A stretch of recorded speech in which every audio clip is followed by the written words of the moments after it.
Welcome to Practical Object-Oriented Concepts, Part 1. My name is Joe Greenwald. I'm a Learning Solutions Architect, Curriculum Developer, and Senior Instructor with Oracle University. I've been teaching and consulting for Oracle since 1992. I've been using object-oriented software since the late 1980s, starting with Borland's Turbo Pascal and Delphi, and then moving on to Smalltalk, C++, Java, and C#, amongst others. I wrote these materials over many years, trying to simplify and distill the essence of what is object-oriented software development. I hope you enjoy watching this presentation as much as I did in writing it and recording it. In this presentation, I will define what is an object, a class, an attribute, a method, and a message, and how they're used in object-oriented programming. I'll also talk about what it means to create an object-oriented application and the benefits, advantages of object orientation itself. I think it's both interesting and helpful to understand why object-oriented programming was developed, what problems it tries to solve, and why does it look the way it does. So let's get in our Wayback Machine and go all the way back to the late 60s and early 70s and look at the computing environment at that time. At that time, software was basically monolithic. It was mainframe code, typically using punch cards or tape. Terminals were just becoming popular at the time. COBOL, common business-oriented language, was there for the business folk to write business applications. Fortran, formula translation, was available and used by scientists and mathematicians, and assembler was used by the true computer geeks. Languages like Pascal and C, whose syntax are derived from the parent language ALGOL, were gaining in popularity. Pascal, named for the mathematician Blaise Pascal, was created by Nicholas Vert and remains one of the best languages to teach beginning programming. C was also becoming popular because it was small, compact, fast, essentially a verbose assembler type language, and was used to write the Unix operating system. There was very little programming discipline or structure at the time.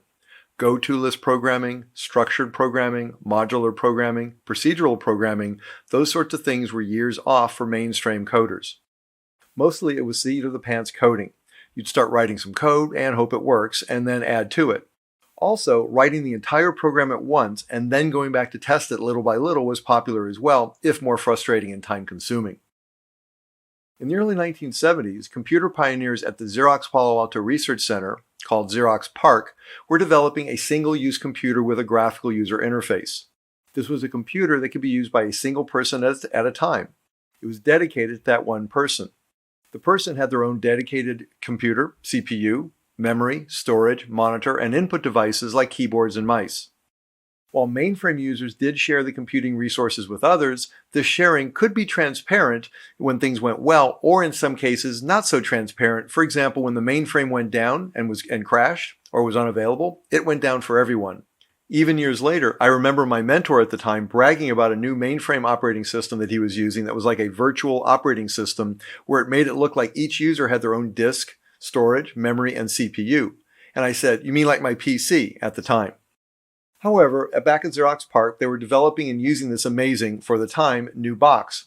One was called the Star and the other was called the Altos, what was effectively the first personal computers with a graphical user interface and a mouse, and they wanted to move away from the monolithic, text-based development mechanisms of the time and create a more flexible environment. They wanted this development environment and language to be more suited to a graphical user interface-based personal computer. Remember, this is many years before the Macintosh came out. One of their lead pioneers, Alan Kay, proposed the idea of individual entities or cells communicating with each other using a very simple syntax and passing messages to each other to make the entity cells do things. This development system, called Smalltalk, was a huge departure from the current mainframe programming systems at the time. It was designed to be simple and easy.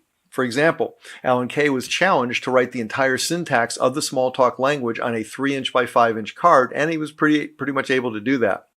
And it should be easy enough for kids to use. Indeed, the first versions were tested with local high school students in and around Palo Alto. Years later, in the early 90s, I actually met one of these Alan Kay's kids, as they were called. I was working in Silicon Valley and working with Smalltalk, and he had a Smalltalk library for graphical interfaces that I had purchased, and I got to meet him and work with him and talk with him, and heard some amazing stories from him working with PARC and Alan Kay at the time. He'd started programming in Smalltalk at about the age of 13, and he was something like 26 when I met him. So imagine working in something like Smalltalk, at that age and for the next 13 or 14 or 15 years. I learned a lot from him. Alan Kay took as inspiration aspects of the earlier simulation language called Simula and extended it to the idea that everything was an object and all computation would be done by passing messages. Alan Kay took as an inspiration aspects from the earlier simulation language called Simula and extended it to the idea that everything was an object and all computation was done by passing messages. We'll talk more about these ideas later on. One interesting note, Alan Kay developed the idea for what he called a Dynabook back in the mid-70s, which would look very much today like our iPads and tablets that we use. And he developed this as a way to bring new ways of thinking to human civilization and amplify human reach. He also worked on a free open source version of Smalltalk, which you can obtain today, called Squeak. You can find it at squeak.org, squeak.org. I highly recommend trying it out and seeing what Smalltalk looks like. For myself, learning Smalltalk made me a much better object-oriented programmer, just as learning assembler made me a much better overall programmer. So Alan Kay's vision, his idea was that he thought of objects being like biological cells or individual computers on a network only able to communicate with messages. Think today of things like web services, SOAP or REST web services. So his idea of messaging, passing messages from one object to another, came at the very beginning. It took him a while to see how to do messaging in a programming language efficiently enough to be useful. Now, if we see here, we see a common representation of an object. The internal state of the object, the data that represents the state of the object, is hidden and encapsulated and cannot be directly manipulated by other objects. One object sends a message to another object to make it do something. Then another object can send a message, and you get this message passing going back and forth. Initially, of course, these object systems were all in one memory space within a computer, but it easily extended out to multiple different memory spaces across different machines, and very similar to what we have in terms of web services today.